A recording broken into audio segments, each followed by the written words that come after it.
sana pagka na mag-birthday ang gastos.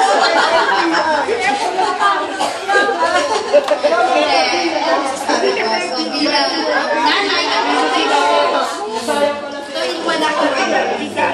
So sana lahat ng mga pinaghirapan ko, pinaghirapan natin dalawa, is hindi masayang.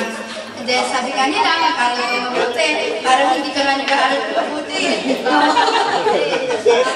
So, yun lang, sana lang maging mabait ka po anak, kahit 18 ka na.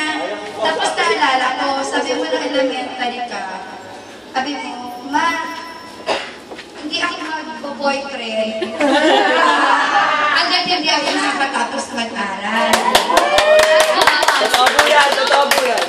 Nung high school na siya, ang sabi niya sa akin, ma, talaga tatapusin ko yung pag-aaral ko kasi para makatulong ako sa'yo. Graduate naman ng high school eh. Tapos nung nag-college na, last year lang ito eh, ay sabi niya, ma, bawal bang mag-boyfriend?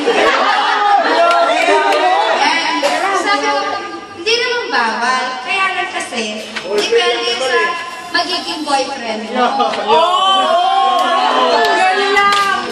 And then, sabi niya, basta tatapusin ko yung pag-aaral ko. Tapos, nung nalalapit na yung 18 years old na siya, yung mag-birthday na siya, ang sabi niya sa akin, ma, 18 na ako, pwede na ba akong mag-boyfriend? Tayo dyan. Sabi ko nga sa'yo, basta, hindi naman talaga ano, pero sabi mo rin kasi, yung mga pinagdali natin, yung hirap, saka, ang ano ko lang naman kasi sa'yo, kung mag-boyfriend, is dapat yung okay, hindi ka mapapaliwala. Ang mahalaga, siya yung mapaliwala, hindi ikaw. So, yun lang. So, ito, una-una,